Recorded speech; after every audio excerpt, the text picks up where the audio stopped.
calorie counting is not for everyone, but I really do think it is worth giving a go, considering if you want to change your body, it is the most accurate way to know exactly how much food you need to be eating to do that. Because if you have a goal to just say lose body fat and you think eating healthy is going to allow you to do that, for some of you it might work, but for some of you that is not going to work, and the difference comes down to the calorie content. So some of you might be able to just go about healthy eating and you end up putting yourself into a deficit or at maintenance for some of you, because you can lose body fat if you aim for maintenance calories, as I've discussed in my body recomposition videos.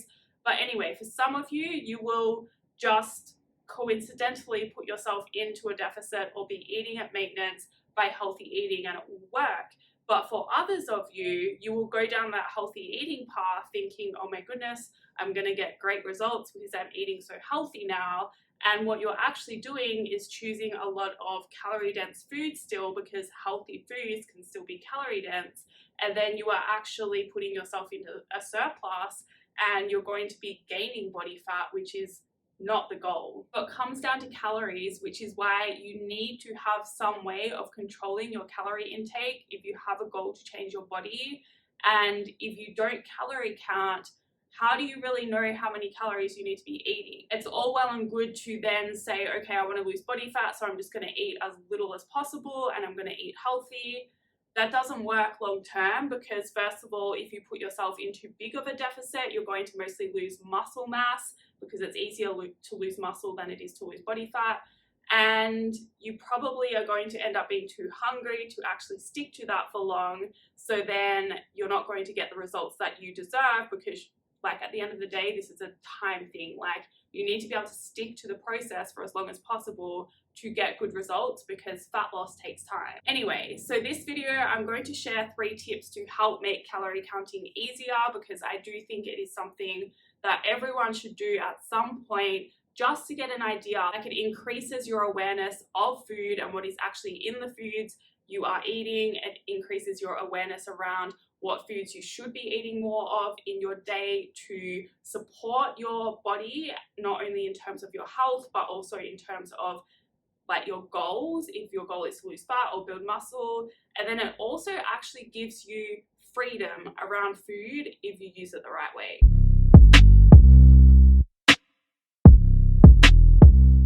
Hello, welcome back to my channel. My name is Jodie and I help you change your beliefs so you can change your body, your health, and your life. So when it comes to counting calories, you can approach it from a way that is going to restrict you and make you kind of obsessed with the numbers, or you can approach it from a way that is going to give you freedom, give you flexibility, and then also allow you to get really good results. Now, in order to make it as easy as possible and for it to work well, what I recommend doing to start with, and this is my first tip, is to let the numbers guide you, not control you. You might have heard me say that before, but it's something I really try to emphasize to all of my clients when they start with me, because I want them to find calorie counting educational, I want them to find it empowering, and I want them to use it in a way where they feel like it is supporting them and not restricting them, because then they're going to feel comfortable and want to use it for longer.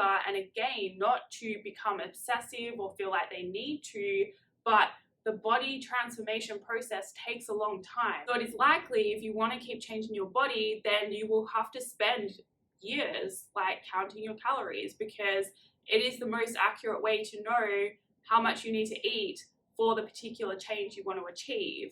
And whilst calorie counting or macro tracking does allow you to gather the skills to truly eat intuitively, that is still best for maintenance, right? Or keeping your current body. If you want to change your body, then you are going to have to go through periods where you might be hungry and you actually shouldn't eat. You shouldn't listen to your body. And I'm not saying to starve yourself at all, because I know people get funny about that, but that's the reality. If you want to lose body fat, you need to be in a deficit, although some of you can do that at maintenance. But there will be times where you do need to be hungry and you kind of just have to sit with it.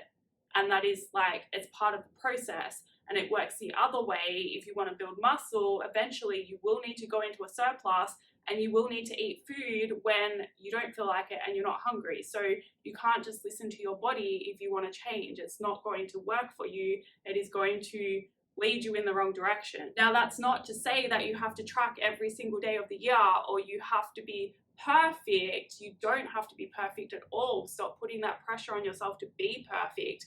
Again, it comes back to using those numbers to guide you, not to control you. So set yourself up for success and know that you don't need to be perfect every single day. If you have days where you just say go away, practice eating intuitively, and just know that the goal of being away is to simply maintain. You're probably not going to make progress while you're away in terms of fat loss or the ultimate goal, but maintaining when you go on holidays is actually really good progress, because what happens to a lot of people when they go away is they end up coming back heavier. So it is okay to use the skills that you've gained through tracking when you go away to eat intuitively, because you don't want to change, you just want to maintain. And you can practice using that increased awareness around food by making better decisions around what you choose to fill your day with. And then when you go home, you can get back to actually tracking and using the numbers to guide you again, not to control you. And you have to think about it like this as well. I know a lot of you want to be perfect because you feel like if you are, you're going to get results faster. But often it works the opposite way, because you will not be perfect. It's actually really hard to do, and then you're going to feel bad about it. You feel like you can't do it. You're going to feel really restricted because you feel like you have to hit the numbers every single day, and then it's just not something that you are going to want to sustain for long. Whereas if you have the other approach and you are more flexible in your mind about the numbers, and you're just like, okay, we can get close, then it's just going to be easier to just get close and to track and to keep doing it. And most of you can make progress doing that. I know a lot of coaches do preach like you have to be within a certain limit and you should get as close as possible, which it's true, but a lot of the time they're talking to, without even realizing it, I think, they're talking to athletes and competitors and people that have been doing this for years. If you are really advanced, then yes, you will need to be as close as possible to those numbers.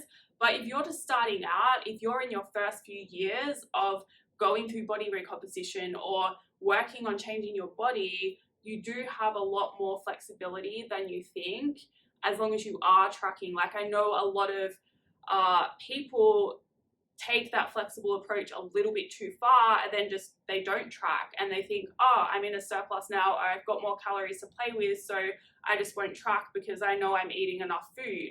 And then when you actually go on track, what happens is they realize, oh, I actually haven't been eating that much because, you know, it was like I wasn't hungry, or I was just eating what felt right and I was getting full, but they weren't going that extra little mile. So tracking no matter what, it's just so good to have that data and then use it to inform your next steps, whether that is to keep changing or to make adjustments to your food intake, to improve on like getting closer to the numbers or whatever. It's data, it's really good to have. Now, the second tip I have for you is to make your meals simpler. You really do not have to make like 5-star chef approved varied meals every single day. If you can't be bothered tracking one day, use the food from the day before, like all the food that you've tracked out. Use most of that as your meal plan. And if you want to change, like just say your dinner to add a bit more variety, then just delete those entries and then add in what you want to have for dinner and see if it gets close enough. And if it works, then it works, and just follow that. I have so many days where I can't be bothered tracking, so I literally just eat the same thing as the day before because that's easier. And I know for some of you it's not that easy because you have a family and they want to eat different food and stuff like that. But it comes back to just keeping those meals as simple as possible, or even simplifying it in your tracking. So I was talking to one client about this because she went to this really fancy restaurant. She's like, I have no idea how to track this food. And she sent me photos. And I'm like, okay, well, break it down to this simple ingredients, like what is actually contained on that plate. in terms of the macros, right? There's usually some type of protein. So what type of protein is it? It was fish. Okay, so you can track the grilled fish. That's the start. And then there was all this like funny sauce and like fancy stuff, right? And I'm like, instead of trying to work out what all those sauces are, count it as a fat. Find any sauce that has a lot of fat in it, like mayonnaise, and track that to account for all the sauce on the plate. And then there was some other plates as well, but same kind of thing, just break it down to the individual components and group them together if you have to. Like there was different sauces. I wasn't recommending to track each different sauce. It's like group them together as mayonnaise and track that and have it as an estimate. At the end of the day, like that's all it is, and that's okay. It's going to again give you that data to look back on and be like, hey, I was making progress even though I went out and I kind of just like, I definitely went over calories that day, but I made progress anyway, so that feels really good. Like I know that I don't have to be perfect. I've got that proof now that I don't have to be perfect. And again, it's like, okay, I went way over, and then I had this other day where I was going way over. My progress has kind of slowed down. Maybe I need to get a bit stricter. Or maybe I know that when I go out now, I'm likely going to have this many calories, and so I actually need to be a lot stricter for the rest of the day and maybe make some adjustments to what I normally eat around that going out meal to help me save more calories for that meal. See how the data works. It gives you information to then keep informing your next steps and what you need to make improvements on to keep moving forward. It's very easy to just say, don't track that food, and that is totally okay as well if it is one of those moments, but the more data you can collect, the better for you. So the last tip I have for you is to make sure you adjust your calorie requirements based on your life and what is happening in your life. It is not always a good idea to be in a deficit. It is going to make your life harder in some way or another. Eventually you are going to have less energy. You're going to be dealing with hunger. It does make it slightly less flexible around what you can include in your day.